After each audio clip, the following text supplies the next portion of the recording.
கைகளை உயர்த்தி ஒரு ஹல்லேலூயா சொல்லலாம். ஆமேன். ஆண்டவர் உங்களை ஆசீர்வதிப்பார். நேரடியாக நான் ஆண்டவருடைய வார்த்தைக்கு நேராய் நான் கடந்து போகிறதற்கு ஆசைப்படுகிறேன். கர்த்தர் நல்லவர். கொஞ்ச நேரம் கர்த்தருடைய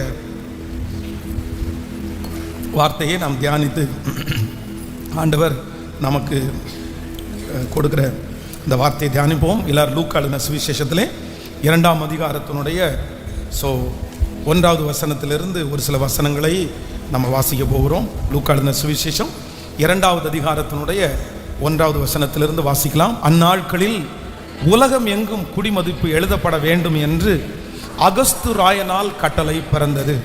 சீரியா நாட்டிலே சிரேனியு என்பவன் தேசாதிபதியாய் இருந்தபோது இந்த முதலாம் குடிமதிப்பு உண்டாயிற்று. அந்தபடி குடிமதிப்பு எழுதும்படிக்கு எல்லாரும் தாங்கள் ஊர்களுக்கு போனார்கள். அப்பொழுது யோசேப்பும் தாவீதின் வம்சத்தின் குடும்பத்தாருமாயில தனக்கு மனைவியாக நியமிக்கப்பட்டிருந்து கர்ப்பவதியான மரியாளுடனே குடிமதிப்பு எழுதும்படி கலிலேயா நாட்டுள்ள நாசரேத்திலிருந்து யூதயா நாட்டிலுள்ள பெத்லெகேம் என்னும் தாவீதின் ஊருக்கு போனான். அவ்விடத்திலே அவர்கள் இருக்கையில் அவர்களுக்கு பிரசவ காலம் நேரிட்டது. அவள் தன் முதற் பேரான குமாரனை பெற்று சத்திரத்திலே அவர்களுக்கு இடமில்லாதிருந்தபடியினால் பிள்ளையை துணியிலே சுற்றி முன்னணையிலே கிடத்தினார். அப்பொழுது அந்த நாட்டிலே மேய்ப்பர்கள் வயல்வெளியில் தங்கி ராத்திரியிலே தங்கள் மந்தையை காத்து கொண்டு இருந்தார். அவ்வேளையிலே கர்த்தருடைய தூதன் அவரிடத்தில் வந்து நின்றான். கர்த்தருடைய மகிமை அவர்களை சுற்றிலும் பிரகாசித்தது. அவர்கள் மிகவும் பயந்தார்கள். கவனமாய் கவனிங்கள் ஆண்டவருடைய பிள்ளைகளே. இந்த உலகத்திலே மனிதர்கள் பல கடவுள்களை நிறைய பேர் வழிபடுகிறார்கள். அந்த கடவுள்கள் தங்களுக்கு அற்புதம் செய்கிறதாய் அவர்கள் சொல்கிறார்கள்.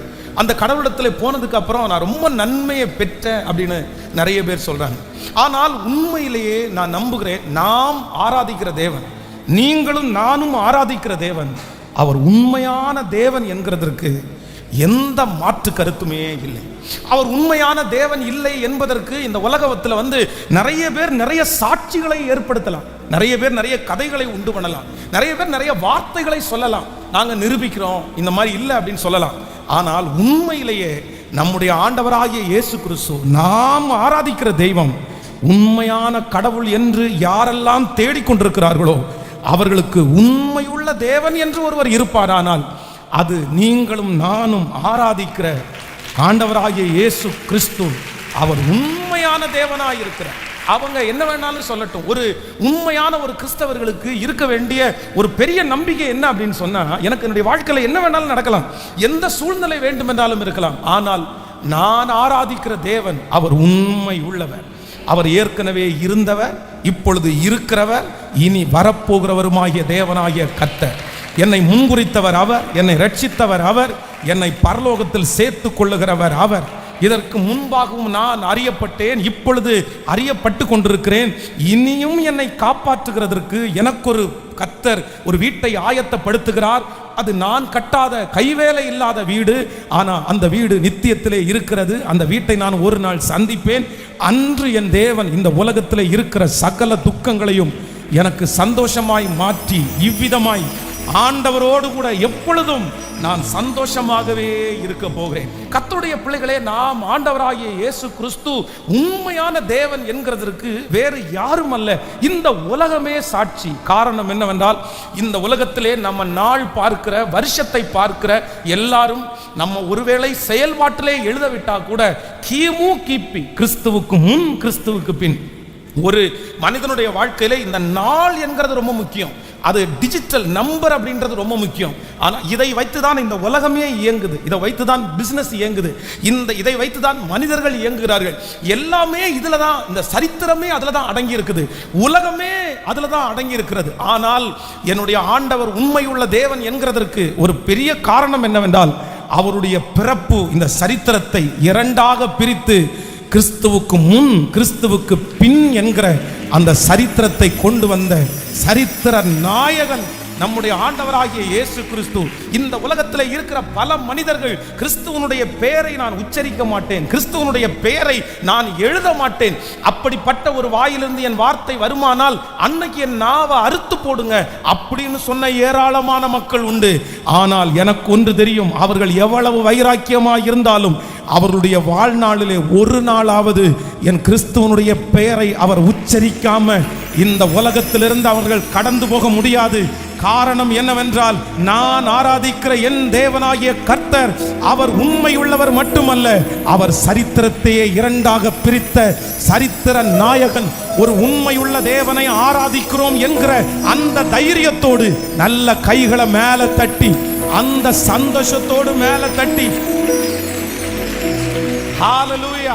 அன்றைக்கு ஆண்டவராகிய இயேசு கிறிஸ்து பிறந்த நாட்களிலே இயேசுவை ஏற்றுக்கொள்ளாதவர்கள் நிறைய பேர் இருந்தார்கள். ஆனா அந்த நாளிலே அவர்களுக்கு இருந்த ஒரு மிகப்பெரிய ஆணிவேராய் இருந்தது தேவாலயம். அது மகா பெரிய தேவாலயம். அந்த தேவாலயத்திற்குள்ளே பிரகாரம், வாசஸ்தலம், மகா பரிசுத்த ஸ்தலம் என்று 3 அடுக்காக கட்டப்பட்டிருக்கும். பிரகாரத்தில் ஜனங்கள் பலி செலுத்துவார்கள். அடுத்த போர்ஷன்ல ஆசாரியர்கள் கொஞ்சம் பேர் போலாம். ஆனா மகா பரிசுத்த ஸ்தலத்திலே வருஷத்திற்கு ஒரு டைம் ஒரு ஆசாரியன் போக முடியும். அதை தடுப்பதற்காக அவங்க ஒரு பெரிய திரைச்சீலையை வைத்திருந்தார். ரொம்ப கட்டி உள்ள அந்த துணியை யாரும் பிக்க முடியாது, ஒரு சுவருக்கு சமமானது. ஆனால் ஆண்டவராகிய இயேசு கிறிஸ்து இப்பொழுது நான் நிரூபிப்பேன், நீங்கள் என்னை ஏற்றுக்கொள்ளாவிட்டாலும் இந்த உலகத்திலே ரஜங்களை ரட்சிக்க வந்த மேசியா நான் தான் என்கிறதை நிரூபிப்பதற்கு அவர் மரித்த அந்த நாளிலே தேவாலயத்தினுடைய திரைச்சீலை யாரும் கிழிக்காமல், எந்த பிரச்சனையும் வராமல் தேவாலயத்தினுடைய திரைச்சீலை 2ஆக கிழிக்கப்பட்டு அன்றைக்கு இருந்த ஜனங்களுக்கு அவர் உண்மையுள்ள தேவன் என்று கர்த்தர் அவர் நிறுவனம் பண்ணினார். அந்த தேவனாகிய கர்த்தருக்கு நன்றாய் கரங்களை தட்டி முழு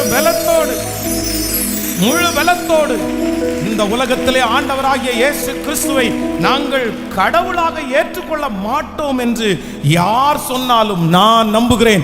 அவருடைய பிறப்பு மட்டுமல்ல, அவருடைய மரணம் மட்டுமல்ல, அவருடைய உயிர்த்தெழுதலை அவர்கள் போய் கேட்டு பார்க்கட்டும்.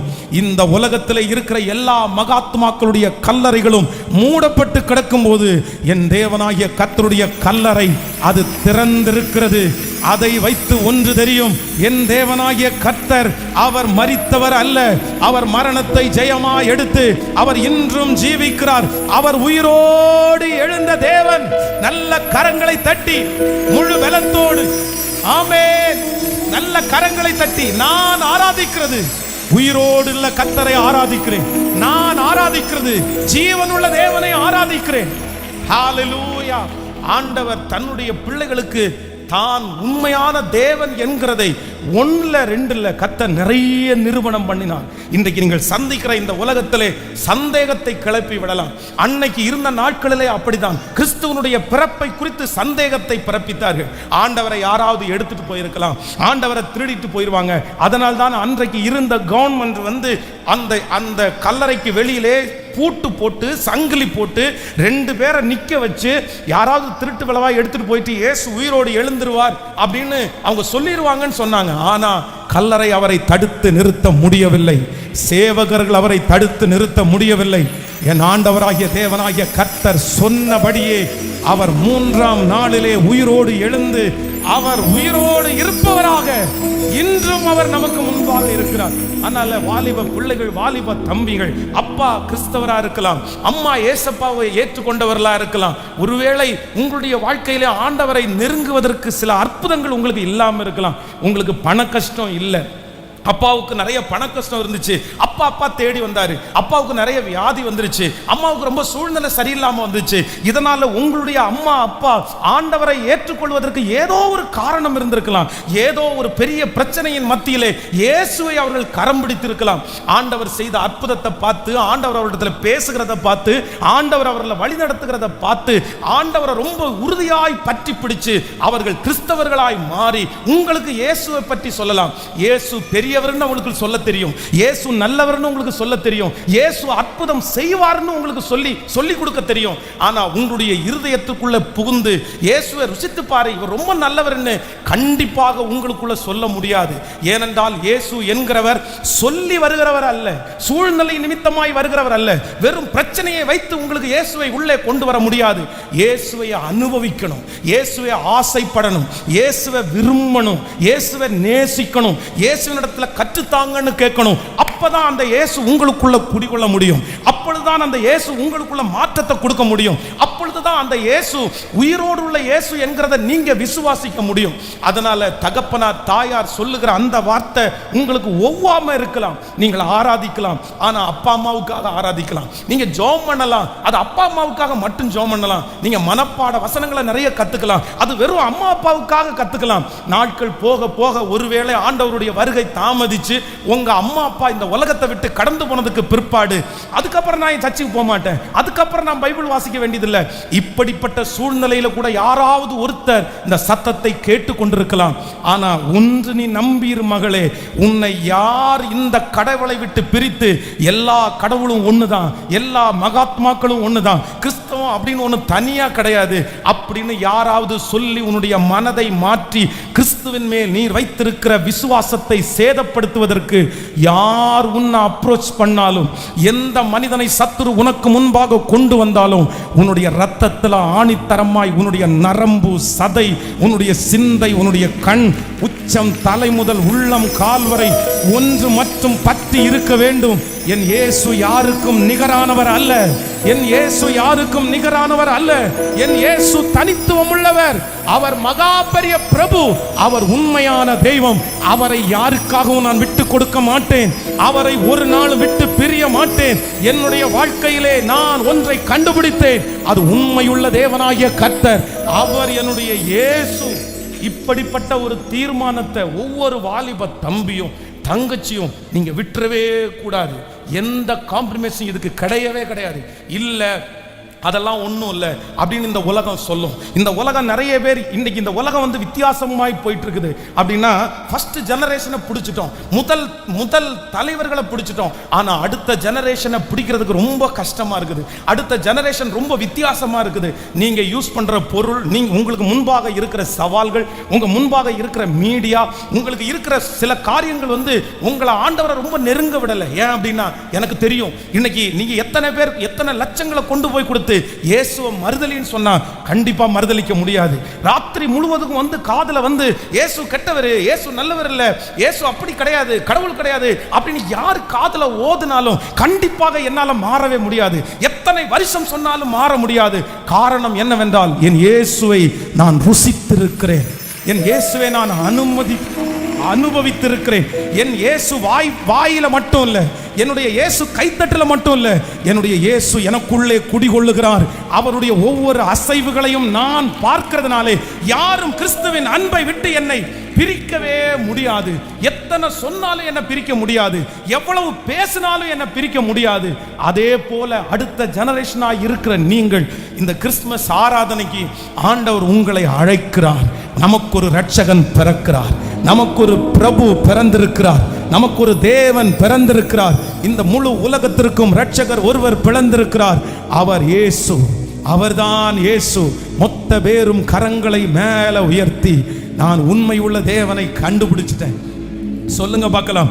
முழு வெள்ளத்தோட சொல்லுங்க ஆமென். எல்லா வாலிப தம்பிகளும் தங்கச்சிகளும் சொல்லுங்க, ஒரு உண்மையுள்ள தேவனை கர்த்தர் நான் கண்டுபிடிப்பதற்கு கர்த்தர் எனக்கு கிருபை பாராட்டினார். அவர் மானிடனாய் அவர் எனக்கு பிறந்தார். இந்த உலகத்தினுடைய சாபங்கள் போர்க்கிறதற்கு பிறந்தார். என்னுடைய வாழ்க்கையில என்ன நடந்தாலும் எது நடந்தாலும் கிறிஸ்துவின் அன்பை விட்டு என்னை பிரிக்க மாட்டாது. நான் அவரை விட்டு பிரிய மாட்டேன். எனக்கு ஒரே ஒரு தேவன், ஆண்டவராகிய இயேசு கிறிஸ்து. நல்ல கரங்களை தட்டி ஆமென், ஹalleluya. எல்லாருடைய கரங்களை மேல தட்டி ஆமென். இந்த முழு உலகத்திற்கும் சர்வலோக நியாயாதிபதி, சர்வலோக நியாயாதிபதி அவர் ஒருவரே உண்மை உள்ளவர். ஹalleluya. எல்லா ஆண்டவருடைய பிள்ளைகளுக்கும் ஒரு பெரிய நம்பிக்கை மட்டும் இல்லை, ஒரு பெரிய தீர்மானம் எனக்குள்ள வேணும். எனக்காக பிறந்த எனக்காக பிறந்த உண்மையுள்ள ஆண்டவரை நான் என்ன பண்ணணும்னா நான் அனுபவிக்கணும். வாழ்ந்தாலும் உம்மோடு தான், மரித்தாலும் உம்மோடு தான். எத்தனை பேர் அதுல எந்த மாற்றமும் வரக்கூடாது. கலப்பையின் மேல் கையை வைத்து பின்னிட்டு பார்க்கிற எவனும் தேவனுடைய ராஜ்யத்திற்கு தகுதி உள்ளவன் அல்ல. கிறிஸ்துவ மறுதலிக்கவே கூடாது, எதுக்காகவும் மறுதலிக்க கூடாது. ஒரு பொண்ணுக்காக, ஒரு பையனுக்காக, ஒரு பணத்திற்காக, ஒரு வேலைக்காக நான் ஆண்டவருடைய பிள்ளைன்னு ஒரு ஆண்டவருடைய பிள்ளை மறுதலிக்கவே கூடாது. கர்த்தர் அதை ஒரு நாளும் விரும்ப மாட்டார். அது இயேசுவை விற்று போடுறதுக்கு சமம். என்ன நடந்தாலும் இன்னைக்கு உலகத்துல என்னென்னமோ நடந்துட்டு இருக்குது. கையில சிப்பு போடுறது வந்துருச்சு, நம்ம பக்கத்திலே வந்துருச்சு, எல்லாம் நம்முடைய கண்ணுக்கு முன்னாடி தெரியுது. இதெல்லாம் வேற ஒன்றும் இல்லை. 2000 ஆண்டுகளுக்கு முன்பாக என்னுடைய இயேசு எனக்காக எல்லாத்தையும் சொல்லி கொடுத்துட்டாரு. அவர் உண்மை உள்ள தெய்வம் அப்படின்னு நிரூபிக்கிறதுக்கு இனி எதுவுமே தேவையில்லை, எதுவுமே தேவையில்லை. அப்படி ஒருவேளை இந்த சத்தத்தை கேட்கிற யாருக்குள்ளையாவது தடுமாற்றம் இருக்குமானால் வேற ஒன்றும் இல்லைப்பா, நீ போய் முழங்கால் படியிட்டு, இயேசுவே உங்களை நான் அனுபவிக்கணும், நீ உண்மையா இருந்தா நான் உங்களை அனுபவிப்பேன்னு போய் முழங்கால நில்லுங்க. அவருடைய பிரசன்னத்தை நீ உணர்வீங்க. அவர் பிரசன்னத்தை உணர்ந்ததற்கு பிறகு உங்களை யாரும் அவருடைய அன்பிலிருந்து பிரிக்கவே முடியாது. ஆமென் சொல்லுங்க. ஆண்டவராகிய இயேசு கிறிஸ்துவனுடைய பிறப்புல பாத்தீங்கன்னா நிறைய அற்புதங்கள் நடக்கிறது. நிறைய அதுல நம்ம கற்றுக்கொள்ள வேண்டியது நிறைய இருக்கிறது. பொதுவாக ஆண்டவராகிய இயேசு கிறிஸ்து சொன்னது போல அவர் ரொம்ப தாழ்மையாய் வந்தார். நம்மை ஐஸ்வர்யவான்கள் ஆக்கும்படி அவர் நமக்காக தரித்திரரானார். உண்மையிலேயே யாருமே அப்படி பண்ண முடியாது. நம்ம இந்த உலகத்துல பார்ப்போமே, ஆனால் நம்முடைய தேவன் அவர் மனிதனாகவே மாறினார். அவர் நம்ம அவரை ஏற்றுக்கொள்ளணுன்றதுக்காக அவர் சிங்காசனத்தை விட்டு இறங்கி அவர் மனுஷனா மாறினார். அது சாதாரணமே இல்லை. ஒரு மேல் இடத்துல இருந்து ஒரு கீழ் இடத்துல சாதாரணமான ஒரு மனிதனால் மாற முடியாது. ஒரு நாள் கூட மாற முடியாது. நீங்க யோசிச்சு பாருங்களேன், யாராவது ஒருத்தர் மாற முடியுமா? நீங்க மேனேஜரா இருக்கிறீங்க, அந்த மேனேஜரா இருக்கிற நீங்க ஆசைப்பட்டு வேணா கீழே இருக்கிறவங்களுடைய வேலையை செய்யலாம். ஆனா அது எல்லாத்தையும் உதறி தள்ளிட்டு அதை எழுதி கொடுத்துட்டு எனக்கு அந்த மேனேஜர் போஸ்டிங் வேண்டாம், நான் ஒரு சாதாரணமான ஒரு டீ பாயா இருக்கிறேன் அப்படின்னு நம்ம யாராவது இறங்குவோமா? நம்ம நிறைய பேர் ஜெபிக்கிறது, ஆசைப்படுறது, மேலே மேலே மேலே நம்ம போகணும், அடுத்த பொசிஷனுக்கு நாம் போகணும், அடுத்த உயர்வுக்கு போகணும். ஆனால் ஆண்டவராகிய இயேசு கிறிஸ்து உங்களுக்காக எனக்காக எப்படி மாறினார்னா, அவர் தேவனாய் இருந்தும் நம்ம அவரை அறிகிறதற்கு அவர் என்னவா மாறினார்னா மனுஷனா மாறினார், மனிதனாய் மாறினார். இன்றைக்கு இந்த கிறிஸ்துமஸ் அன்றைக்கு என் ஆண்டவருக்கு, என் அப்பாவுக்கு நன்றி சொல்லணும். எதுக்கு நன்றி சொல்லணும்னா, உம்முடைய ஸ்தானத்தை விட்டு, உம்முடைய பதவியை விட்டுட்டு, உம்முடைய பெருமையை விட்டுட்டு என் ஒரே ஒருத்தனை மனசுல வச்சு என்னை சந்திக்கணுன்ற ஒரு காரணத்திற்காக என்ன மாதிரியே மாறின ஒருவர் எவ்வளவு நல்லவராய் இருக்கிறார். ஆமென் சொல்லுங்க பார்க்கலாம். எல்லாரும் அப்படியே கையை உயர்த்தி ஏசப்பாட்ட சொல்லுங்க, ஆண்டவரே நீங்க எனக்காக மாறினதுக்காக நன்றி ஆண்டவரே. சொல்லுங்க, முழு பலத்தோட சொல்லுங்க, அப்பா எனக்காக நீங்க மாறினதற்காக, எனக்காக நீர் மனிதனாய் மாறினதற்காக நன்றி. சொல்லுங்க முழு பலத்தோட, எனக்காக நீர் மனிதனாய் மாறினதற்காக. யாருமே இப்படி மாற முடியாதுப்பா, யாருமே மாற முடியாது. நமக்காக அவர் கீழே இறங்கி வந்தார். ஆமென். ஒரு தேவனுடைய பிள்ளை இந்த கிறிஸ்துமஸுக்கு கற்றுக்கொள்ள வேண்டிய விஷயம் என்ன அப்படின்னா, அவ்வளோ பெரிய தேவனாகிய கர்த்தர் தன்னுடைய வல்லமையை விட்டு, தன்னுடைய மகிமையை விட்டு, தன்னுடைய கெத்தை விட்டுட்டு, ஆண்டவர் தன்னுடைய பெருமையை விட்டுட்டு அவர் கீழே இறங்கி வந்தார்ல, கீழே இறங்கி வந்தார்ல. நீங்க உச்சாந்தலையில் நின்றக்கூடாது. நிறைய பேர் இன்னைக்கு கிறிஸ்தவர்கள் செய்கிற மிகப்பெரிய தவறு என்ன அப்படின்னு சொன்னா, அவங்க நிற்கிற ஸ்தானத்தில் அப்படியே நிற்பாங்க. நான் புருஷன் அப்படிதாங்க நிற்பேன், நான் மனைவி நான் அப்படிதான் நிற்பேன், நான் உன்னை விட அதிகமாக சம்பளம் வாங்குறேன் நான் அங்கே தான் நிற்பேன், நான் அழகா இருக்கிறேன் நான் அப்படிதான் நிற்பேன், எனக்கு மரியாதை இருக்கு நான் அப்படிதான் நிற்பேன். நான்லாம் இறங்கி வர மாட்டேன், நான்லாம் தாழ்ந்து போக முடியாது. நான்லாம் எப்படி தாழ்ந்து போக முடியும்? நான் இறங்கவே மாட்டேன். இந்த சத்தத்தை கேட்கிற யாராவது ஒருத்தர் நீங்க உங்களுடைய பெருமையை, உங்களுடைய படிப்பை, உங்களுடைய வேலையை காரணம் காமிச்சு உங்களால் தாழ்ந்து இறங்க முடியாத ஒரு சூழ்நிலையில் இருக்குமானால், ஆண்டவராகிய இயேசு கிறிஸ்துவனுடைய பிறப்பு எதை சொல்லுது அப்படின்னு சொன்னா, அவர் தேவனாயிருந்தும், அவர் தேவனாயிருந்தும் அவர் என்ன ஆனார் அப்படின்னா மனுஷனாய் மாறினார். எத்தனை பேர் ஆமோதிக்கிறீர்கள்? நம்ம படிக்கிற நிறைய பெரிய பெரிய மிஷனரிகள், டேவிட் வில்லிங்ஸ்டன், இப்படிப்பட்ட பெரிய பெரிய பரிசுத்தவான்கள் எல்லாம் ஆயிரக்கணக்கான பேரை ஆண்டவருக்குள்ள ஆயத்தப்படுத்தினார்கள். சூழ்நிலைகள் விரோதமாக இருந்தும் அவர்கள் நிறைய ஆயத்தப்படுத்தினார்கள். இவங்க எல்லாம் அத்தனை பேர ஆண்டவருக்குள்ள ஆயத்தப்படுத்துகிறதுக்கு வேற ஒண்ணுமே காரணம் இல்லைங்க. அவ்வளோ பெரிய பணத்தை விட்டுட்டு, படிப்பை விட்டுட்டு, அழகை விட்டுட்டு எங்க இறங்குனாங்கன்னா அந்த சக ஜனங்களோடு இறங்கினார்கள். அங்க இறங்கினாங்க. அதான் நம்முடைய தேசத்திலேயே கஞ்சி ஊத்துவாங்களாம். இப்போ கஞ்சி, அந்த கஞ்சியை ஊத்துறதுக்கு அவர் கையில தட்டு கொடுக்க போது தன்னுடைய தலையில இருக்கிற தொப்பியை கழட்டி அந்த தொப்பியில கஞ்சியை வாங்கி ஆசையா குடிச்சதுனால தான் இன்னைக்கு ஆண்டவர் நிறைய பிள்ளைகளை கர்த்தர் எழுப்பி இருக்கிறார். இன்றைக்கு இந்த கிறிஸ்துமஸ் அன்றைக்கு ஒரு தீர்மானம் எடுங்க. யாராவது ஒருத்தர் இந்த புதிய ஆண்டுக்குள்ள போகிறதுக்கு முன்னாடி உங்க இருதயத்தை அப்படியே கடினமாக்கிக்கலாம். நான் இறங்க மாட்டேன் பாஸ்டர், நான் இறங்க மாட்டேன். அவங்க என்ன துரோகம் வேணாலும் பண்ணி இருக்கலாம், அவங்க எவ்வளவு விரோதமானவர்களா இருக்கலாம், உங்களுடைய போஸ்டிங் ஹை போஸ்டிங்கா இருக்கலாம். நீங்க இறங்கினா மற்றவங்க தப்பா நினைப்பாங்க, நீங்க இறங்கி போய் பேசினா நம்ம ரொம்ப மோசமாயிரும், என்னென்னமோ உங்களுக்குள்ள கற்பனை ஓடலாம். ஆனால் ஆண்டவர் இன்று வாக்கு கொடுக்கிறார், சமாதானம் பண்ணுகிறவர்கள் பாக்கியவான்கள், அவர்கள் தேவனுடைய புத்திரர் எனப்படுவார்கள். சமாதானத்திற்காக இறங்கி போகிறது தவறு இல்லை சிஸ்டர், சமாதானத்திற்காக இறங்கி போகிறது தப்பில்லை பிரதர். எனக்கு முன்னாடி இருக்கிற இயேசு, எனக்காக பிறந்திருக்கிற இயேசு, அவர் என்ன செய்தார் என்றால் எனக்காக கீழே ஸ்தானத்தை விட்டு அவர் என்ன பண்ணார் அப்படின்னா அவர் கீழே இறங்கி வந்தார். ஆமென் சொல்லுங்க. கையை யாராவது ஒருத்தருக்கு கர்த்தர் பேசலாம், ஒருத்தர் கர்த்தர் பேசலாம். உங்களுடைய மனசுக்குள்ள கோபங்கள் இருக்கலாம், ஆனா இந்த கிறிஸ்துமஸுக்கு எடுக்க வேண்டிய தீர்மானம் என்ன? எங்க போனாலும் யாரை சந்தித்தாலும் நான் கீழே இறங்குறதற்கு நான் என்ன பண்ணக்கூடாதுன்னா கூச்சப்படவே கூடாது. கைகளை உயர்த்தி ஒரு ஹல்லேலூயா. ஒரு நாள் ஒரு இடத்துல ஒரு சின்ன கூட்டம் நடந்துட்டு இருக்கும்போது நிறைய பேர் மேலேயே உட்காந்துருக்குறாங்க. அப்போ அந்த பாஸ்டர் வந்து அனௌன்ஸ் பண்ணிட்டே இருக்கிறார். என்ன அனௌன்ஸ் பண்றாரு அப்படின்னு சொன்னா, கொஞ்சம் கீழே வந்து உட்காருங்களேன், கொஞ்சம் கீழே வந்து உட்காருங்களேன், சின்ன பிள்ளைங்க கீழே உட்காருங்களேன், அப்புறம் வந்து கொஞ்சம் முடிஞ்சவங்க எல்லாம் கொஞ்சம் கீழே உட்காருங்களேன், வயசானவங்க எல்லாம் வெளியே நின்று இருக்காங்க, அவங்களால கீழே உட்கார முடியல அப்படின்னு அனௌன்ஸ் பண்ணிட்டே இருக்கிறாரு. யாருமே கேட்கல, யாருமே கீழே இறங்கி உட்காரல. ஒவ்வொருத்தருக்கும் ஒவ்வொரு மனசுக்குள்ள ஓடிட்டே இருக்கு, நான் கீழே போய் உட்கார்ந்தா என்ன ஆகுறது, எதுக்கு கீழே போய் உட்காரணும். அங்கே சேர்ல உட்கார்ந்துருந்தவங்க எல்லாருமே ரொம்ப மதிப்புக்குரியவங்களா தான் இருந்தாங்க. அப்போ நானும் அந்த முதல் லைனில் உட்கார்ந்தேன். நானும் கொஞ்சம் நேரம் தாண்டி அதில் பிரசங்கம் பண்ண போகிறேன். என்னை பிரசங்கத்திற்காக அழைத்திருந்தார். அப்போது நான் வந்து சும்மா அப்படின்னா இதுக்காக சொல்லலை, என்னென்னா சரி அப்படியா அவர் 2-3 டைம் சொல்லி இவங்க யாருமே கேட்காதனால நான் வந்து அங்கே இருக்கிற சேரை விட்டு இறங்கி கீழே வந்து உட்காந்துட்டேன். அவர் உடனே பின்னாடி வந்து பாஸ்டர் இல்லை பரவாயில்ல பாஸ்டர், உங்களுடைய வார்த்தையை நான் உண்மையிலே நான் உங்களுக்கு கீழ்ப்படுகிறேன். நான் இறங்கி உட்கார்ந்ததற்கு பிறகு பார்த்தீங்க அப்படின்னா அங்கே இருக்கிற நிறைய பேர் ஒன்றா வந்து உட்கார்ந்துட்டாங்க.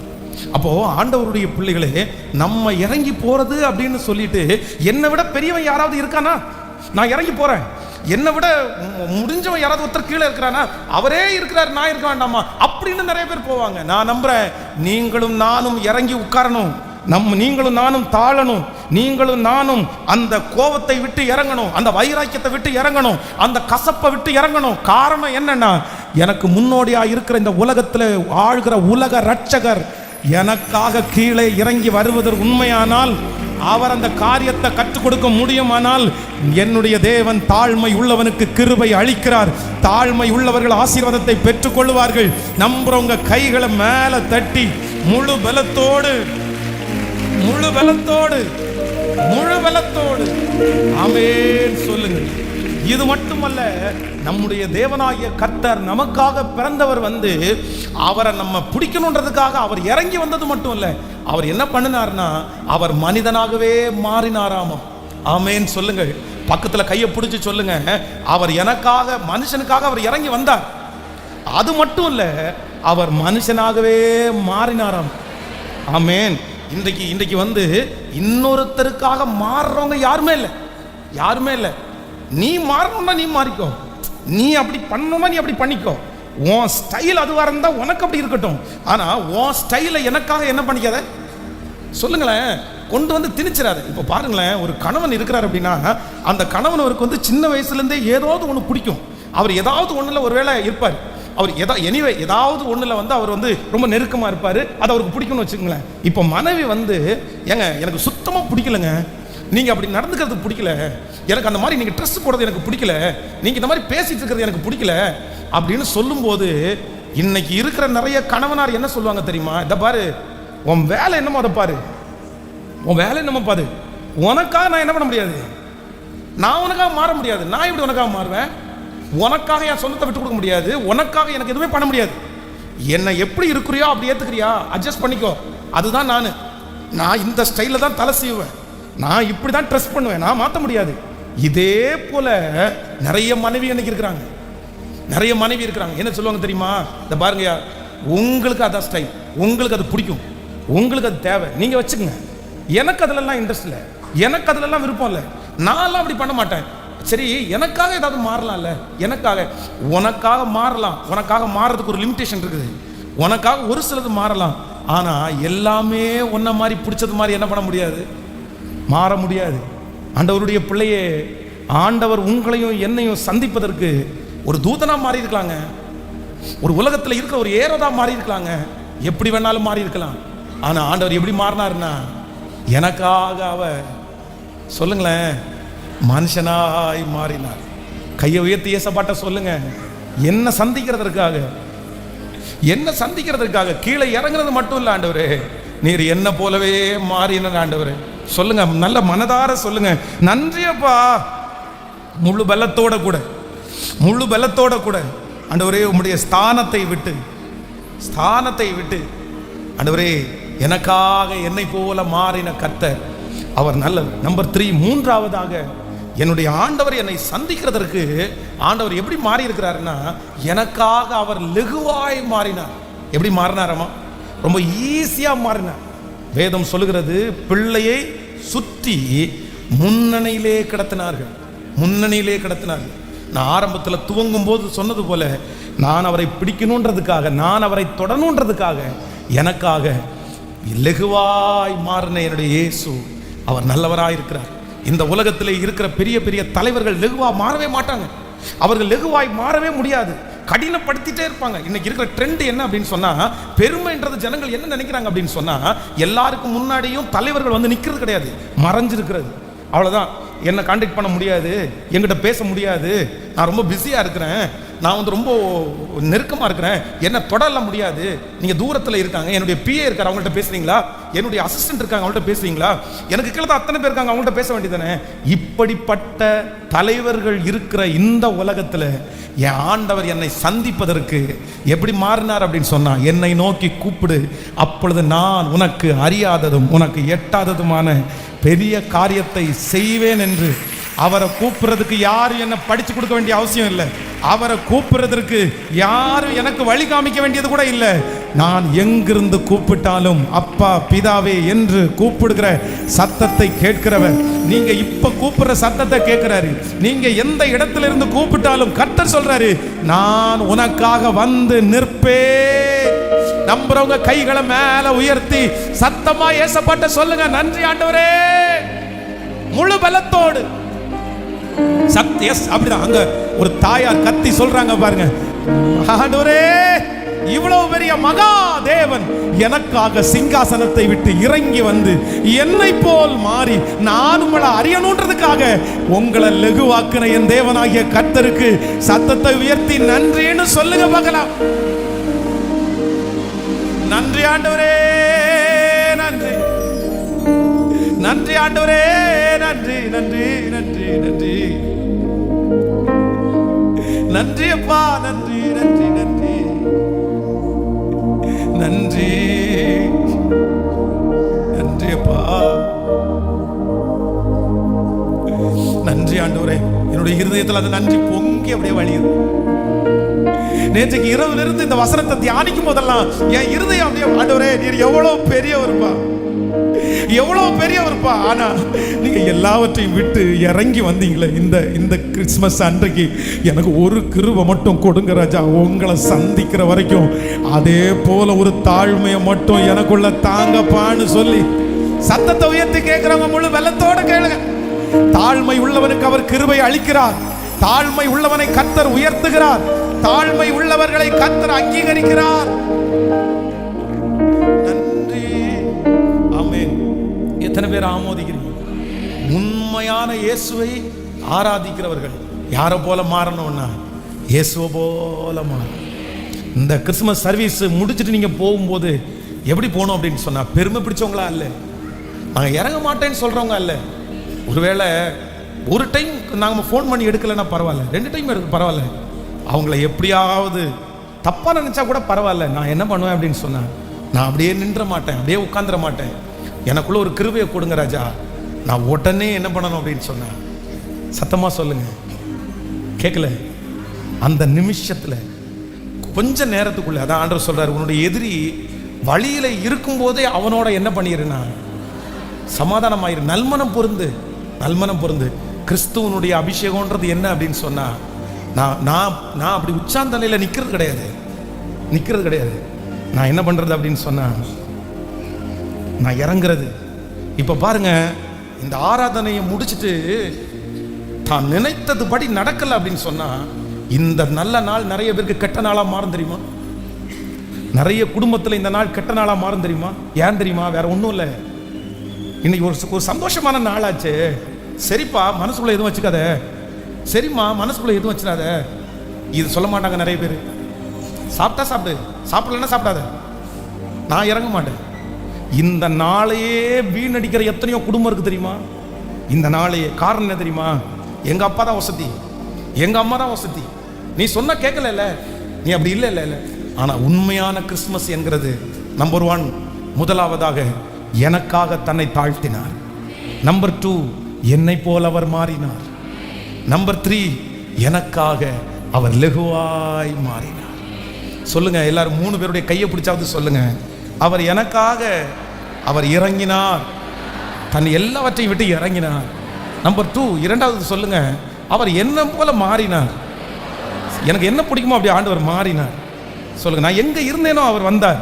நான் குப்பையில் இருக்கும்போது அங்கே என்ன வந்தார். நான் சாக்கடையில் இருக்கும்போது அவர் அங்கே வந்தார். அவர் அதை அசுத்தமாக நினைக்கல, அது அவர் கஷ்டமாக நினைக்கல, அது அவர் அருவருப்பா இல்லை, அது என் இயேசுவுக்கு அருவருப்பா இல்லை. எத்தனையோ பேருக்கு அருவருப்பா இருந்த போதிலும் என் இயேசுவுக்கு மட்டும் என்ன மாதிரி மாறுறது அருவருப்பா இல்லையே. நன்றி. அந்த பொங்குறவங்க எல்லாம் அப்படியே நன்றி சொல்லிட்டு எனக்கு அப்படி பொங்கு, அப்பா நன்றி. உம்மை போல யாரு பாருங்க, உம்மை போல யாருமே இல்லப்பா, யாருமே இல்லப்பா. ஆமென். சோ கடைசியாக கடைசியாக ஆண்டவர் என்ன பண்ணாராமா? எனக்காக எப்படி ஆனாராமா? சொல்லுங்களேன் சத்தமா, கேட்கல? லெகுவாய் மாறி. அவர் எந்த பெருமையும் என்கிட்ட காமிக்கவே இல்லை, எந்த பெருமையும் எனக்கு நீ அழுக்கு நான் சுத்தம் அப்படின்னு காமிக்கவே இல்லை. ஹல்லேலூயா, நன்றி அப்பா. உம்மை போல அம்மா இல்ல, உம்மை போல அப்பா இல்ல, உம்மை போல நண்பன் இல்ல, உம்மை போல யாரும் இல்ல. சத்தமாய் சொல்லுவோம், உம்மை போல அம்மா இல்ல, உம்மை போல அப்பா இல்ல, உம்மை போல நண்பன் இல்ல, உம்மை போல யாரும் இல்ல. முடிஞ்சவங்க அப்படியே கையை உயர்த்தி சொல்லுங்க பார்க்கலாம். இல்ல இல்ல இல்ல, சத்தமா சத்தமா, உம்மை போல யாரும் இல்ல. ஓ இல்ல இல்ல இல்ல இல்ல இல்ல இல்ல இல்ல இல்ல இல்ல இல்ல, உம்மை போல யாரும் இல்ல. கடைசியாக இல்ல இல்ல இல்ல இல்ல இல்ல இல்ல இல்ல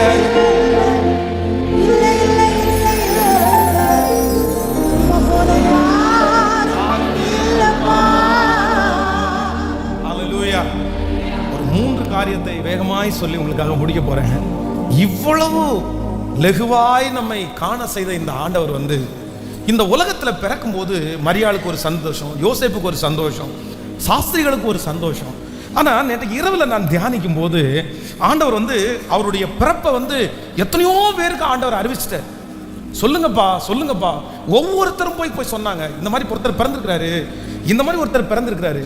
ஆனா ஆண்டவரே டைரக்டா ஒரு டீமோட கர்த்தர் ஒரு கூட்டத்தில் இருக்கிற ஜனங்களோட தன்னுடைய பிறப்பை ஆண்டவர் முன்னறிவிக்கிறதுக்கு விரும்புறாரு.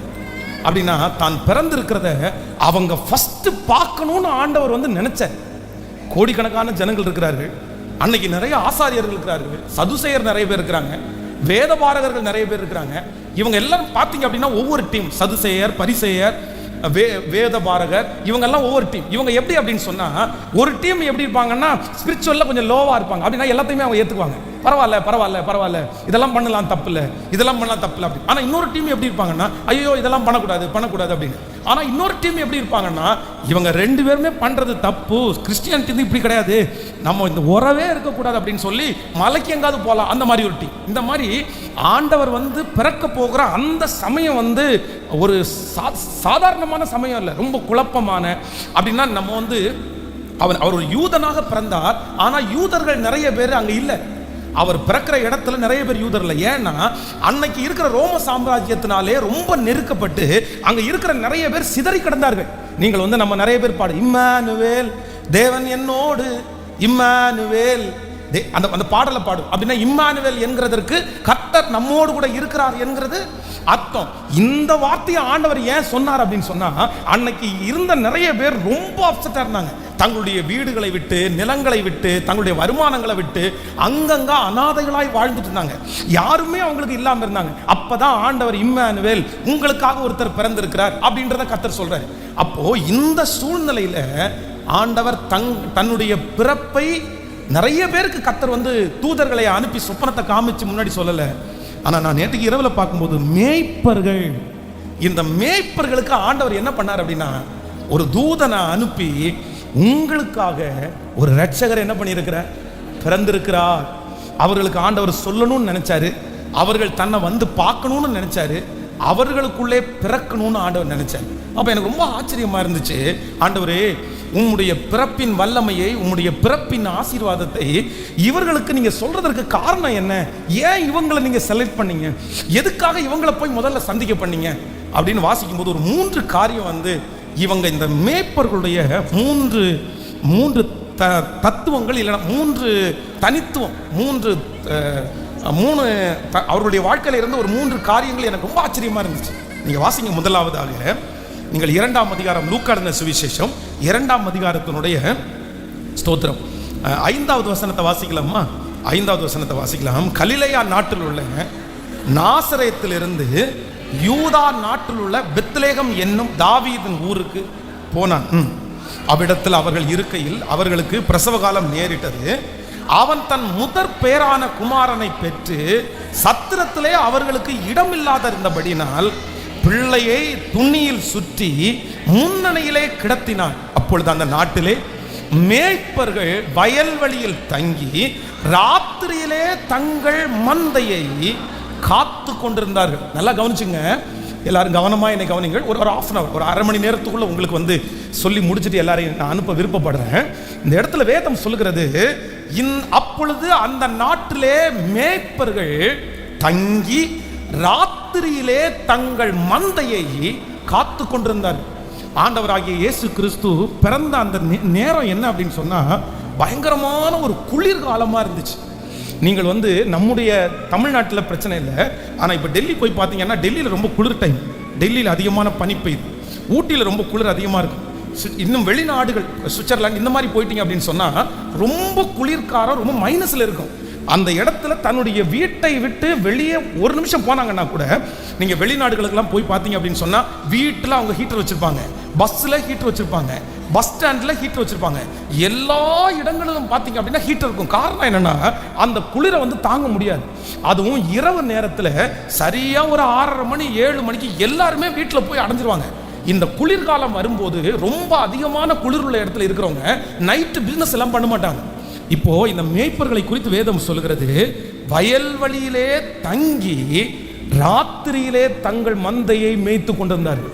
அப்போ நான் என்ன நம்புறேன் அப்படின்னு சொன்னா, இந்த மேய்ப்பர்களுடைய சூழ்நிலை அப்படின்றது நம்ம நினைக்கிறது மாதிரி கிடையாது. அப்படின்னா அவர்களுடைய உலகத்திலேயே ரொம்ப கஷ்டமான ஒரு வேலை என்ன அப்படின்னு சொன்னா, இந்த மேய்ப்பனுக்குரிய வேலை. இந்த ஆடுகளை வந்து காலையிலையும் இவங்க பார்க்கணும், அதே நேரத்தில் இரவிலையும் பார்க்கணும். காலையில மிருகங்கள் வராது, ஆனா இரவிலே மிருகங்கள் வரும். இப்போ இவர்களுக்கு இரவுல சரியான தூக்கம் இல்லை. இந்த வேலையை யாரும் அவ்வளோ ஈஸியா டிசைட் பண்ண மாட்டாங்க. குளிர்ல அவங்க கஷ்டப்படணும், பனியில அவங்க கஷ்டப்படணும், வெயில்ல அவங்களுக்கு கஷ்டப்படணும். அவங்களுக்கு சொந்தமான ஒரு வீடு யாருக்குமே இருக்காது. போகிற இடத்துல கூடாரம் போட்டு தான் அவங்க தங்கணும், கூடாரத்துல தான் அவங்க தங்கணும். அவர்கள் சமுதாயத்திலே தன்னுடைய ஜனங்களோட அவங்க நடவாட முடியாது.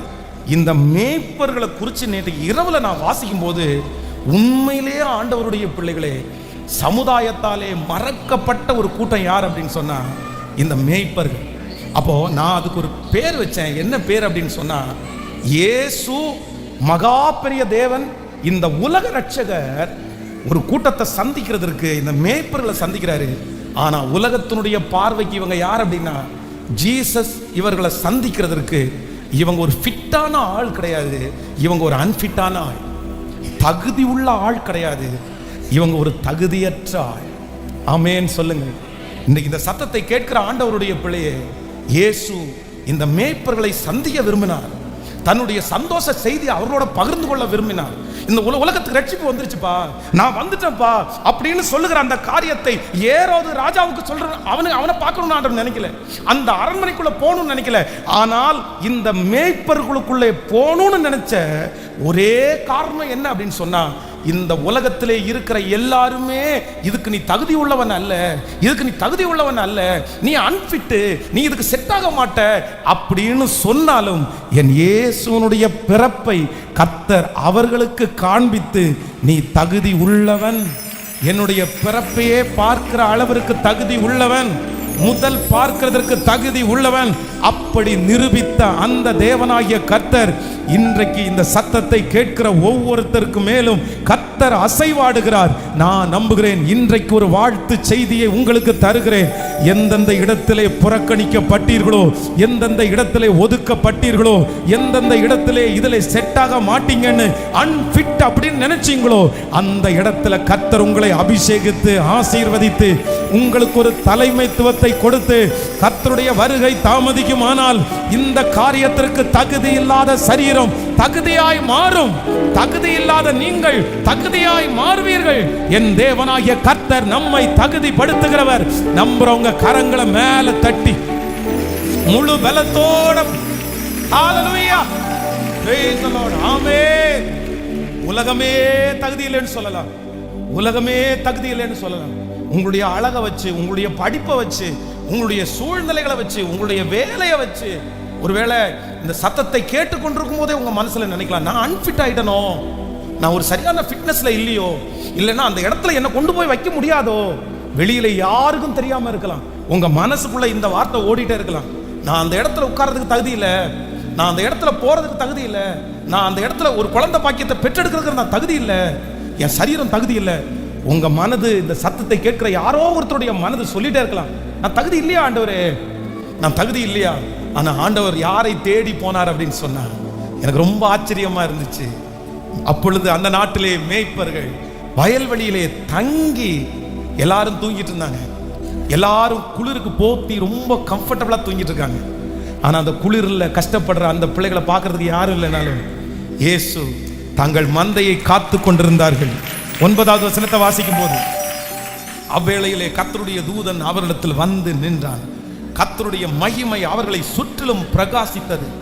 அவர்கள் மிகவும் பயந்தார்கள். தேவதூதன் அவர்களை நோக்கி, பயப்படாதிருங்கள், இதோ எல்லா ஜனத்திற்கும் மிகுந்த சந்தோஷத்தை உண்டாக்கும் நற்செய்தியை உங்களுக்கு அறிவிக்கிறேன்.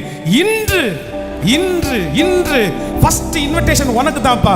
இன்று கர்த்தராகிய இயேசு கிறிஸ்து என்னும் இரட்சகர் உங்களுக்கு, உங்களுக்கு சொல்லுங்க எல்லாரும், உங்களுக்கு, தள்ளப்பட்ட உங்களுக்கு, புறக்கணிக்கப்பட்ட உங்களுக்கு, அன்ஃபிட்டான உங்களுக்கு, ஓ கர்த்தராகிய இயேசு கிறிஸ்து என்னும் இரட்சகர் உங்களுக்கு தாவீதின் ஊரிலே பிறந்திருக்கிறார். ஹalleluya.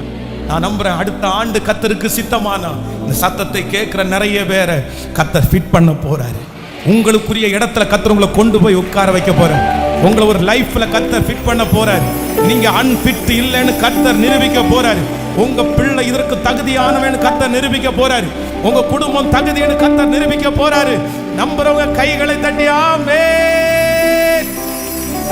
நன்றி அப்பா, நன்றி, நன்றி அப்பா, நன்றி ஆண்டவரே, நன்றி.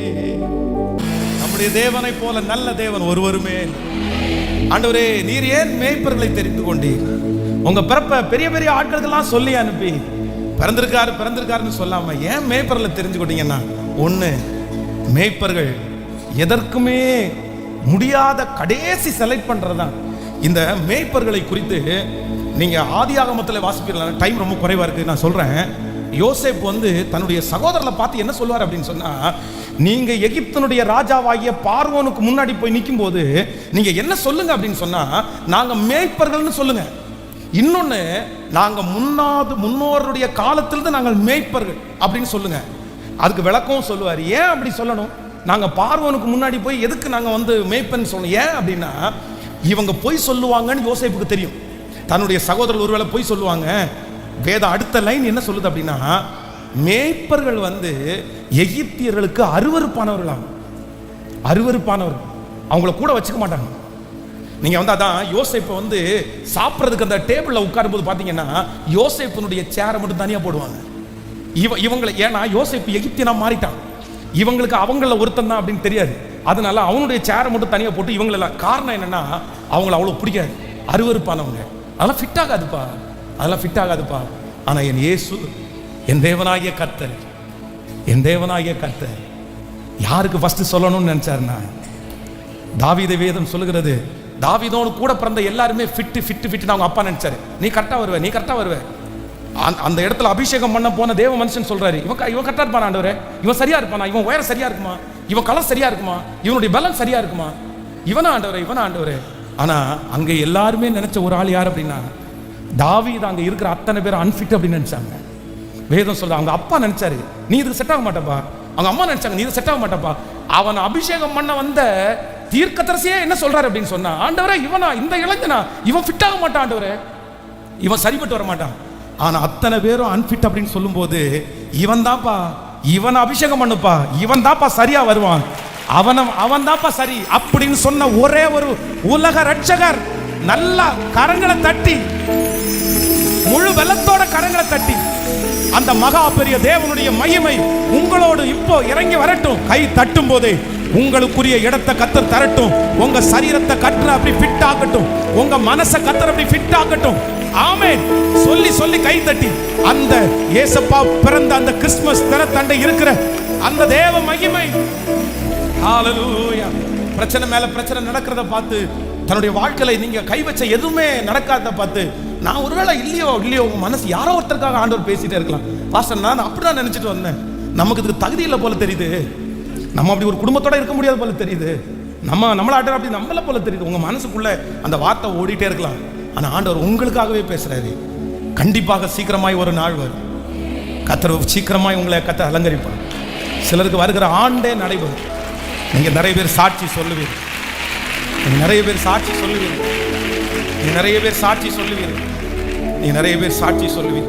நான் உங்களுக்கு சொல்லியிருக்கேன்னு நினைக்கிறேன். பைபிள் காலேஜுக்கு போறதுக்கு யாரோடையுமே நான் டிஸ்கஸ் பண்ணவே இல்லை. எங்க அம்மா அப்பாட்ட கூட நான் டிஸ்கஸ் பண்ணல. நான் இந்த மாதிரி பைபிள் காலேஜுக்கு போறேன்னு கூட எங்க அம்மா அப்பாட்ட பர்மிஷன்லாம் கேட்கல. இந்த நாள் வருது நான் கிளம்பிடுவேன் மட்டும் தான் சொன்னேன். ஏன் அப்படின்னா, எனக்குள்ள ஒரு பெரிய நம்பிக்கை இருந்துச்சு, என் பாஸ்டர் மூலமா ஆண்டவர் பேசியிருக்காரு, கண்டிப்பா நம்ம ஊழியத்துக்கு தான் அப்படின்னு சொல்லிட்டு இறங்கிட்டேன். எதை குறிச்சும் யோசிக்கல, நாளைக்கு என்ன நடக்கும், எப்படி போவோம், எதையுமே யோசிக்கல. பெட்டியை தூக்கு, கிளம்பு, எது நடந்தாலும் பார்த்துக்கலாம் அப்படின்ற ஒரு தைரியம். அம்மா அப்பாவே எதிர்த்து, பரவாயில்ல நீங்க ஹெல்ப் பண்ணா பண்ணுங்க, இல்லைன்னா பரவாயில்ல, அப்படிதான் காலேஜ் எடுத்து வச்சேன். ஆனா நான் ஊழியத்துக்கு ஃபிட்னஸ் ஆனவனா அப்படின்னு எங்க பாஸ்டர்கிட்ட கேட்கல, எங்க அம்மா அப்பாட்ட கேட்கல, ஆண்டவர்கிட்ட கூட கேட்கல. ஆனா என் ஃப்ரெண்டுகிட்ட நான் கேட்டேன். என்னுடைய டியர் ஃப்ரெண்டு, ரொம்ப நெருக்கமான நண்பன், எல்லாத்தையுமே அவன் கூட ஷேர் பண்ணுறேன். அவனும் நானும் ஷேர் பண்ணாதது எதுவுமே கிடையாது. அவனை பார்த்து ஒன்று கேட்குறேன், எனக்கு ஊழியத்துக்கு ஆண்டவர் அழைச்சிருக்காரா இல்லையான்னு ஒரு சந்தேகமாக இருக்குடா. அதனால ஆண்டவர் நான் ஊழியத்துக்கு அழைச்சிருக்கிறாரா, நான் ஃபிட் ஆவேனா, நான் போய் ஊழியம் செய்வேனா, எனக்கு ஒன்றுமே இல்லையே, என்ன பண்ணுறது, எனக்கு ஏதாவது கவுன்சிலிங் கூட அப்படின்னு சொல்லும்போது அவன் சொன்னான், சரி நான் ஒரே ஒரு டெஸ்ட் மட்டும் வைக்கிறேன், இந்த டெஸ்ட்டில் மட்டும் நீ பாஸ் பண்ணிட்டேன்னா நீ இந்த ஊழியத்துக்கு ஃபிட்டாக இல்லையான்னு எனக்கு தெரிஞ்சிடும் அப்படின்னு சொன்னான். சரி வைடா, கண்டிப்பாக நான் அந்த டெஸ்ட்டில் பாஸ் ஆகிடுவேன். அப்போ அவன் வேணும் ஒன்றும் இல்லை, ஒரு பேனாவும் சொல்லியிருக்கேன் நினைக்கிறேன், பேனாவும் பேப்பரும் எடுத்து இங்கிலீஷில் பிரைஸ் தி லார்ட் அப்படின்னு எழுதி இதை வாசிடா அப்படின்னு சொன்னான். நானும் என்னென்னமோ எழுத்து கூட்டி வாசித்து பார்க்குறேன். எனக்கு இங்கிலீஷில் உள்ள 24 எழுத்தும் தெரியும், ABCDலேருந்து Z வரைக்கும் தெரியும். ஆனால் த TH த இல்லை இது தெரியும். இந்த மாதிரி ஏதாவது 2-3 வேர்டு வந்து தெரியுமே தவிர மற்ற மாதிரி எந்த வேர்டுமே தெரியாது. நானும் எழுத்து கூட்டி கூட்டி பிரைஸ் தலாட வாசிக்கிறேன், என்னால் வாசிக்கவே முடியல. அவன் ட்ரை பண்ணிட்டு ஒரு 2-3 நிமிஷம் தாண்டி டைம் போடுவோமா, முடிக்க போகிறோம் இந்த கேமை 2-3 நிமிஷத்தில் அப்படின்னு சொல்லி டைம் போட்டு நான் ஃபெயில் ஆகிட்டேன். அவன் என்ன பார்த்து என்ன சொன்னான் அப்படின்னு சொன்னா, டே ஏன்னா பிரைஸ் தலாடுன்னு இதில் எழுதியிருக்குது, இந்த பிரைஸ் தலாடுன்றது கூட உனக்கு வாசிக்க தெரில, நீ ஃபிட்டாவேன்னு எனக்கு வந்து நம்பிக்கை இல்லைடா, நீ சரி வருவேன்னு எனக்கு நம்பிக்கை இல்லை. ஆனால் இந்த பலிபீடத்தில் இன்னைக்கு நிற்கும்போது சார் நான் நினைக்கிறேன், ஆண்டவர் எவ்வளவு நல்லவர், ஆண்டவர் எவ்வளவு நல்லவர், ஆண்டவர் எவ்வளவு நல்லவர். ஞானிகளை வெட்கப்படுத்தும்படி உலகத்தில் பைத்தியங்களை தெரிந்து கொண்டவருக்கு ஒரு கைகளை தட்டி, உலகத்தில் உள்ளவைகளை அவமாக்கும்படி உலகத்தில் இல்லாதவைகளையும் இழிவானவைகளையும் தெரிந்து கொண்ட தேவனுக்கு ஒரு கரங்களை தட்டி, நல்ல கையை மேல தட்டி, நீ நல்லவர் நல்லவர் நல்லவர், எதிர்க்கிறவர் முன்பிலும் தள்ளினவர்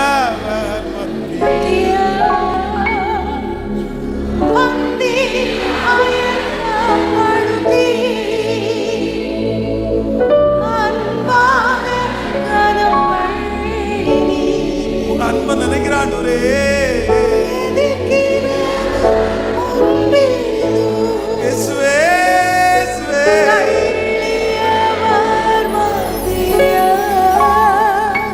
எனக்கு ஒரு பந்தி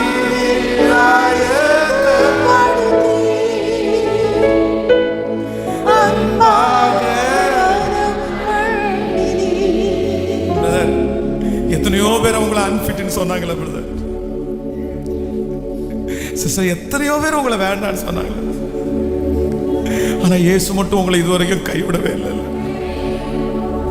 இயேசு கொடுத்த வேலைக்காக, அவர் கொடுத்த குடும்பத்திற்காக, அவங்க கொடுத்த பிள்ளைகளுக்காக, இவெல்லாம் ஒரு குழந்தைய கூட பெத்தெடுக்க மாட்டான்னு எத்தனையோ பேர் சொன்னாங்கல்ல, இவெல்லாம் குடும்பத்தை நடத்த மாட்டா, 4 நாள்ல திரும்பி வந்துருவான்னு சொன்னாங்கல்ல, இவெல்லாம் அந்த இடத்துல நிலைக்க மாட்டான்னு சொன்னாங்கல்ல பிரதர். ஆனா இன்னைக்கு இந்த கிறிஸ்துமஸுக்கு நினைச்சு பாருங்க, அந்த இடத்துல ஆண்டவரே எல்லாத்தையும் கத்து கொடுத்து, ஆண்டவரே உங்களுக்கு சொல்லி கொடுத்து, ஆண்டவரே உங்களை நடத்தி, ஆண்டவரே உங்களை பிக்ஸ் பண்ணி, அதுக்கு தகுந்த மாதிரி சரீரத்தை மனச அந்த தேவனுக்கு நல்ல கைகளை மேல தட்டி, நன்றியப்பா, நன்றி ஆண்டவரே, நன்றி நன்றி ஆண்டவரே, நன்றி நன்றி ஆண்டவரே, நன்றி நன்றி ஆண்டவரே, நன்றி நன்றி ஆண்டவரே, நன்றி ஆண்டவரே, நன்றி ஆண்டவரே,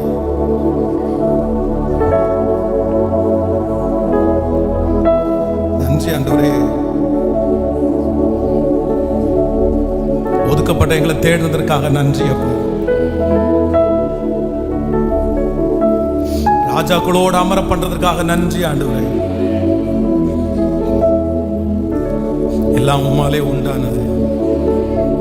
ஹல்லேலூயா. கைகளை அசைத்து ஒரு ஹல்லேலூயா. ஸோ ஆண்டவர் வந்து தன்னுடைய விலையேற பெற்ற பிறப்பை, தன்னுடைய பிறந்த அந்த நாளை, அது என்ன சொல்றாரு அப்படின்னு சொன்னா, வேற யாருக்கு, இந்த உலகத்துக்கே பிறந்தார் அப்படின்ற வார்த்தை கூட எல்லாருக்கும் சொன்னாலும், இந்த மேய்ப்பர்களை பார்க்கும்போது மட்டும் என்ன சொல்றாரு அப்படின்னு சொன்னா, இன்று கர்த்தராகிய இயேசு என்னும் ரட்சகர் உங்களுக்கு உங்களுக்கு எனக்கு அந்த வார்த்தை தான் ரொம்ப ஃபீலாக இருக்கு. நிறைய இரவில் இருந்து நன்றி சொல்லிட்டே இருக்கிறேன். யாருக்கு அப்படின்னு சொன்னா, உங்களுக்கு உங்களுக்கு உங்களுக்கு. ஸோ அன்ஃபிட் இல்லை அப்படின்னு சொன்னது வந்து ஒரு பெரிய இடத்துல இருந்தால் கூட பிரச்சனை இல்லை. ஏதாவது ஒரு பெரிய போஸ்டிங்கில் போகும்போது நீ அன்ஃபிட்னு சொல்லி ரிஜெக்ட் பண்ணுறது கூட கவலை இல்லை. ஆனால் ஒன்றுமே இல்லாத வேலையில் கூட, ஒன்றுமே இல்லாத போஸ்டிங்கில் கூட நம்ம நிறைய பேர் அன்ஃபிட் அப்படின்ற பேர் தான் வாங்கிடுறோம். ஆண்டவர் எவ்வளோ நல்லவர் இல்லை. ஆண்டவர் எவ்வளோ இன்னைக்கு நான் ரொம்ப நினைக்கிறேன் ஆண்டவரை ரொம்ப நினைக்கிறேன் பிரதர். இன்னைக்கு நன்றியோட ஆண்டவருக்கு நன்றி சொல்லுங்க பிரதர். இந்த இயேசு யாருக்குமே கிடைக்கல பிரதர், யாருக்குமே கிடைக்கல பிரதர். இப்படி ஒரு இடத்துல உட்கார வச்சு உங்களோட இவ்வளோ நேரம் பேசுறாரு அப்படின்னா அவர் எவ்வளோ நல்லவர். இந்த உலகம் உங்களை ரிஜெக்ட் பண்ணி எவ்வளோ பெரிய இடத்துல தள்ளி இருக்கும். ஆனால் ஆண்டவர் உங்களுக்கு ஒரு மரியாதை கொடுத்து, கர்த்தர் உங்களுக்குன்னு ஒரு பர்சனாலிட்டியை கொடுத்து, கர்த்தர் உங்களுக்குன்னு ஒரு வேலையை கொடுத்து, இன்னைக்கு நிறைய பேரை மதிக்காத நிறைய பேர் ஆண்டவர் மதிக்க வைக்கிறார்ல பிரதர். உங்களை இன்னைக்கு நிறைய பேர் பார்த்து கை எடுக்கிறதுக்கு காரணம் கர்த்தர் தானே பிரதர். இன்னைக்கு நிறைய பேர் உங்களை பார்த்து கை எடுக்கிறதுக்கு காரணம் கர்த்தர் தானே, கர்த்தர் தானே, கர்த்தர் தானே. அவங்க முன்னாடி பந்தியை நமக்கு ஆயத்தப்படுத்தினார்ல. ஸோ நம்பர் 1, முதலாவதாக கர்த்தர் இந்த மேய்ப்பர்களுக்கு தன்னுடைய பிறப்பை சொல்றதுக்கு காரணம் என்னன்னா, ஸோ அன்பிட் பர்சன், தகுதியற்றவர்களாக இருக்கிறதுனால அவங்கள தேடி போகணும். ஸோ நம்பர் 2, ரெண்டாவதாக வேகமாய் சொல்லி நான் முடிக்கிறேன். ஒரு வசனத்தை வாசிக்கலாம். 2ஆம் அதிகாரம் 15வது வசனத்தை வாசிக்கலாம். 15வது வசனம், தேவதூதன் அவர்களை விட்டு பரலோகத்திற்கு போன பின்பு மேய்ப்பர்கள் ஒருவரை ஒருவர் நோக்கி, நாம் பெத்லகேம் ஊருக்கு போய் நடந்தக்க கர்த்தரால் நமக்கு அறிவிக்கப்பட்ட இந்த காரியத்தை பார்ப்போம் வாருங்கள் என்று சொல்லி தீவிரமாய் வந்து மரியாளையும் யோசேப்பையும் முன்னணியிலே கிடக்கிற பிள்ளையையும் கண்டார்கள். கவனிங்க, எல்லாரும் கவனமாய் கவனிங்க. இந்த சாஸ்திரிகள் எல்லாம் மழி மாறி போயிட்டாங்க பாருங்க. கவனிங்க, இந்த மேய்ப்பர்களுக்கு இப்பொழுது வந்து இயேசு பிறந்திருக்கிறாரு, இயேசுவை போய் பாருங்க அப்படின்னு சொல்ற ஒரு அனௌன்ஸ்மெண்ட் கொடுக்கப்படுது. பொதுவாகவே யூதர்களை பொறுத்த வரைக்கும் அவங்களுடைய கேரக்டர் என்ன அப்படின்னு சொன்னா, குண்டக்க மண்டக்க கேள்வி கேட்பாங்க. அப்படின்னா எதையுமே அவ்வளோ ஈஸியாக நம்பவே மாட்டாங்க, எதையுமே நம்ப மாட்டாங்க பார்த்து. அதனால தான் மோசே சொல்லும்போது என்ன சொல்றாரு அப்படின்னு சொன்னா, ஆண்டவர் வந்து நீ வா அந்த ஜனத்தை அழைக்கணும் அப்படின்னு சொல்லும்போது மோசே என்ன பதில் சொல்லுவார்னா, அவர்கள் என்னை கேட்கல, அவர்கள் என்னை நம்ப மாட்டார்கள், அவ்வளவுதான். என்னுடைய ஜனங்களை பற்றி எனக்கு தெரியும், என் குடும்பத்தை ஆட்களை பற்றி எனக்கு தெரியும், நான் போய் நின்று இயேசு உங்களை கூட்டிட்டு போக சொன்னாருன்னு சொன்னா அவங்க என்ன பண்ண மாட்டாங்க. அப்ப அற்புதத்தை சொல்றாரு. சொன்ன உடனே இன்னும் எனக்கு நம்பிக்கை இல்லை, சரி இன்னொன்னு வச்சுக்கோ, இப்படிதான் கர்த்தர். அப்போ இந்த யூதா ஜனங்கள் இஸ்ரவேல் ஜனங்களை பொறுத்த வரைக்கும் ஏதாவது ஒரு இந்த மாதிரி கதையை சொல்ல, நம்மளா கண்ணை மூடிட்டு கர்த்தர் உங்களுக்கு அப்படி செய்வார் அப்படின்னு சொன்னா நம்பிடுவோம். ஆனா அவங்க அப்படிலாம் கிடையாது. எப்படி செய்வாரு, என்னைக்கு செய்வாரு, அப்படியா அதுக்கு என்ன காலம் வந்திருக்குது, அது எப்படி இங்க பிறப்பாரு, இங்க பிறக்க வாய்ப்பே இல்லையே, அவர் இங்க தானே பிறக்கணும், இந்த மாதிரி ஏகப்பட்ட கேள்வி கேட்பாங்க. ஆனா வேதம் சொல்லுது, இந்த மேய்ப்பர்கள் மட்டும் என்ன பண்ணலன்னா, சொல்லுங்களேன், எந்த கேள்வி கேட்கல. மேய்ப்பர்களிடத்தில் அந்த நற்செய்தி போன உடனே அவங்க ஒண்ணு மட்டும் சொல்றாங்க, எப்பா கிளம்பலாமா, பாப்போமா, நமக்கு சொன்னது மாதிரி போய் இருக்கான்னு செக் பண்ணிடுவோம்ப்பா, போறப்பா. அதுவும் வேதம் சொல்லுது, நீங்க 16வது வசனத்தை வாசிக்கும் போது, அவர்கள் தீவிரமாய் மரியாளையும் யோசேப்பையும் எப்படி பண்ணாங்களாமா, ஸ்பீடா. பிரதர் சிஸ்டர், இன்னைக்கு இயேசு இந்த கிறிஸ்மஸ் அன்றைக்கு நிறைய பேரை கர்த்தர் ஆசீர்வதிக்க போறாரு. யாரை தெரியுமா? உங்களுக்குள்ள 1000 கேள்வி கேட்கக்கூடிய தகுதி இருக்கலாம். உங்க பலவீனத்தை குறித்து, உங்க பிரச்சனையை குறித்து, நடந்துட்டு இருக்கிற சம்பவத்தை குறித்து, இயேசு இருக்கிறாரா இல்லையா, ஏன் இப்படி நடக்குது, எதனால இப்படி, எத்தனையோ கேள்விகள் உங்களுடைய மண்டலத்தில் ஓடிட்டே இருக்கலாம். ஆனா ஆண்டவர் யாரை கர்த்தர் தொட விரும்புறார் அப்படின்னு சொன்னா, ஒரு கேள்வி கூட கேட்காம, எஸ் லார்ட், ஆமே நான் நம்புகிறேன், என்னை பலப்படுத்துகிறதுக்கு உங்களால முடியும் அப்படின்னு நினைக்கிறவங்களை கர்த்தர் அவருடைய பிறப்பினுடைய பிரசன்னத்தை கர்த்தர் கேட்கறதுக்கு விரும்புறார். கைகளை உயர்த்தி சொல்லுவோம், ஆண்டவரே நான் நம்புறேன், நான் சந்தேகப்பட மாட்டேன். சொல்லுங்க முழு பலத்தோட. எத்தனை பேர் வேண்டாலும் சந்தேகத்தை விதைக்கலாம். இல்ல அப்படிதான் நடக்க போகுது, இப்படிதான் நடக்க போகுது, இப்படிதான். இல்ல என்னை உண்டாக்கினவருக்கு தெரியும், என்னை அழைத்தவருக்கு தெரியும், என்னை நடத்தினவருக்கு தெரியும். அவர் எனக்கு சொன்னதை செய்யும் அளவு அவர் என்னை கைவிடுவது இல்லை. நல்ல கைகளை தட்டி, இயேசுவே உம்மை நம்புகிறோம், சத்தமா இந்த சூழ்நிலை மாறும் நம்புகிறோம், இந்த தேவை சந்திக்கப்படும் நம்புகிறோம், இந்த பெரிய பர்வதம் இடிந்து விழும் நம்புகிறோம், இந்த இடத்திலே என் தலையை நீர் உயர்த்துவீர், நாங்க நம்புகிறோம். ஹல்லேலூயா. இன்னைக்கு நம்ம நிறைய பேர் இந்த இடத்துல வந்திருக்கிறோம். இயேசுவினுடைய பிறப்புல ஆண்டவர் நம்மளை சந்திச்சிட்டாரு. ஏன் சந்திச்சிட்டாரு அப்படின்னு சொன்னா, எல்லாரும் கேள்வி கேட்டு இருக்கும் போது நீங்களும் நான் மட்டும் என்ன பண்ணோம் அப்படின்னு சொன்னா, எஸ் லோ, எனக்கு தான் ஆண்டவர் இந்த வார்த்தை, இந்த சத்தத்தை கேட்கிற ஏதோ ஒரு தேவனுடைய பிள்ளை, பாஸ்டர் நான் ஒரு நாள் கூட எனக்கு நேரா வந்திருக்கிற வார்த்தையை நான் ரிஜெக்ட் பண்ணதே இல்லை, நான் அப்படியே நம்புவேன் பாஸ்டர். ஒரு சின்ன பிள்ளை மாதிரி, குழந்தை மாதிரி நான் அப்படியெல்லாம் யார் சொன்னாலும் உடனே ஆமேன்னு சொல்லிடுவோம் பாஸ்டர். நான் அப்படி. ஆனால் இன்னும் என் வாழ்க்கையில் எதுவுமே எனக்கு ஸ்டார்ட் ஆகவே இல்லையே. நீங்கள் கவலைப்பட வேண்டாம். இயேசு யார் பட்சத்தில் நிற்கிறார், தன்னை யாருக்கு அவர் வெளிப்படுத்தணும்னு நினைக்கிறார் அப்படின்னு சொன்னா ஒரு கூட்டம் மட்டும் இருக்கும் பாருங்களேன், கேள்வியே கேட்காத கூட்டம். கேள்வி கேட்கறது கூட பலன் இருக்காது. அதான் தாவீது சொல்கிறான், நானோ ஒரு புழு மனுஷன் அல்ல. ஹல்லேலூயா. 2002 ஆண்டு நான் நினைச்சு பார்க்கிறேன், திருச்சபையில் நிற்கும்போது பாஸ்டர் வாக்குத்தத்தத்தை பேசும்போது அந்த மெயின் ஹாலுக்குள்ள 100 பேர் 200 பேர் நின்னாலும் நான் ஒரே ஒருத்தன் தனியாக நிற்கிறது மாதிரி நான் ஃபீல் பண்ணியிருக்கிறேன். அப்படியே கண்ணிலிருந்து தாரத்தாரையாக கண்ணீர் ஊற்றும். அங்கே போதகர் வார்த்தையை சொல்லுவார், அந்த வார்த்தைக்கு எனக்கு சம்பந்தமே இருக்காது, அந்த வார்த்தைக்கு என் வாழ்க்கைக்கும் சம்பந்தமே இருக்காது. அதுக்கு யார் வேணாலும் கைத்தட்டலாம், ஆனால் நான் கைத்தட்டக்கூடாது. அதுக்கு யார் வேணாலும் ஆமேன்னு சொல்லலாம், நான் ஆமேன்னு சொல்ல முடியாது. ஏன்னா அந்த அளவுக்கு என் வாழ்க்கை இல்லை. ஆனால் யாரையும் பார்க்கல, சுற்றி இருக்கிறவங்க கிண்டல் தான் பண்ணுவாங்க, நக்கல் தான் பண்ணுவாங்க. ஆனாலும் மனசார நான் நம்புறேன் ஆண்டவரே, காற்று காண மாட்டேன், மழையும் பார்க்க மாட்டேன், ஆனாலும் என் தண்ணீரை, என்னுடைய பள்ளத்தாக்க தண்ணீரால் நிரப்பப்படுவதற்கு. ஆனால் அன்றைக்கு என்னை நம்ப பண்ணின கர்த்தர் இன்றைக்கு அவர் நம்ப பண்ணின அந்த வார்த்தையை நிறைவேற்றி கொண்டிருப்பது உண்மையானால், இந்த சத்தத்தை கேட்டுக்கொண்டிருக்கிற ஆண்டவருடைய பிள்ளையே, உங்களை கர்த்தர் நம்ப பண்ணின அனைத்து வார்த்தைகளையும் உங்கள் வாழ்க்கையிலே தீவிரமாய் நிறைவேற்றுவார். நம்புறவங்க கைகளை தட்டி ஆமென். 2ஆம் அதிகாரம் 18வது வசனம். லூக்கா எழுதின சுவிசேஷம் 2ஆம் அதிகாரம் 18வது வசனம். மேய்ப்பராலே தங்களுக்கு சொல்லப்பட்டதை கேட்ட யாவர் அவைகளை குறித்து ஆச்சரியப்பட்டார்கள். மரியாளோ அந்த சங்கதியெல்லாம் தன் இருதயத்திலே வைத்து சிந்தனை பண்ணினாள். மேய்ப்பர்களும் தங்களுக்கு சொல்லப்பட்டதன்படியே கேட்டு கண்ட எல்லாவற்றிற்காகவும் தேவனை மகிமைப்படுத்தி துதித்து கொண்டே திரும்பி. நம்பர் 3, மூன்றாவதாக நம்பர் 3, இந்த மேய்ப்பர்களை ஆண்டவர் ஏன் தான் பிறக்கும் போது சந்திக்கணும்னு நினைச்சார் அப்படின்னு சொன்னாங்க. இந்த மேய்ப்பர்களுக்கு இருக்கிற குணத்திலே பெரிய குணம் என்ன அப்படின்னா, நிறைய தாங்கக்கூடிய சக்தி இருக்கும். அவமானங்கள், நிந்தைகள், குளிர், பனி.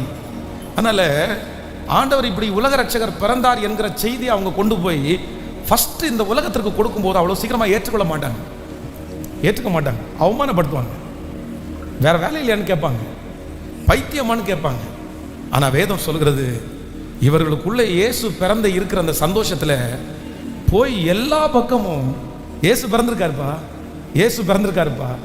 அந்த ரிஜெக்ஷன், அந்த அவமானத்தை ஒரு பெரிய பொருட்டாகவே என்ன பண்ணலைன்னா எடுத்துக்கவே இல்லை. பிரதர், சிஸ்டர், இன்றைக்கு இந்த கிறிஸ்துமஸ் அன்றைக்கு ஆண்டவர் உங்களுக்கு வாக்கு கொடுக்குறார்.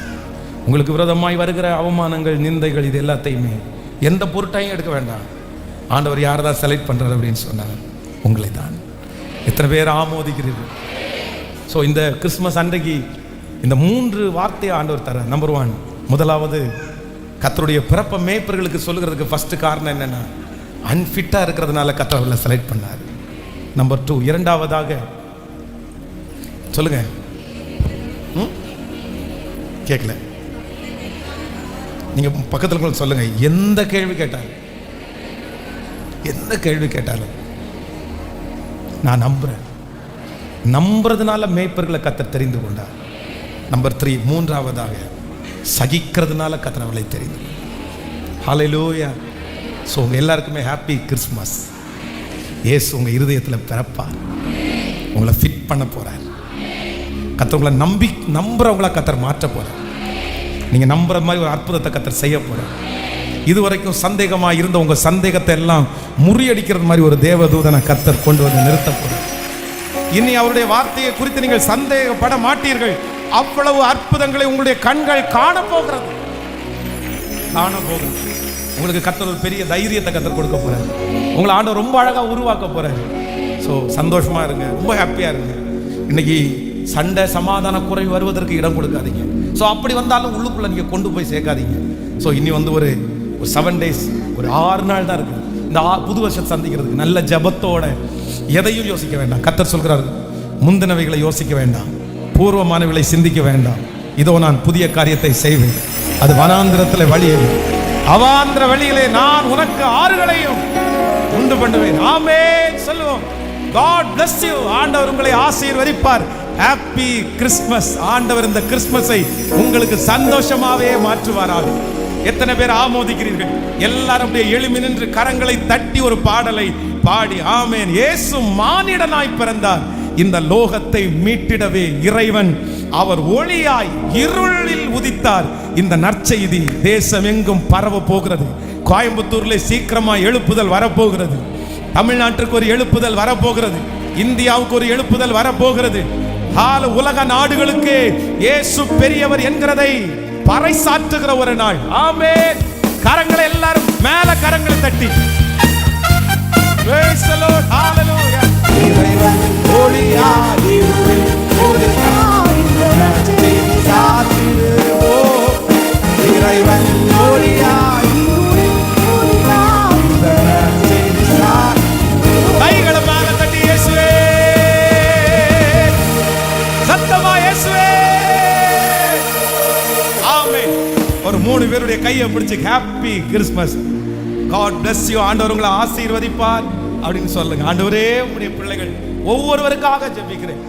உன் அலங்கத்திற்குள்ளே சமாதானம், உன் அரண்மனைக்குள்ளே சுகம். ஆண்டவரே, எங்க பிள்ளைகளுக்கு ஒரு கெட்ட செய்தி கூட வரக்கூடாது.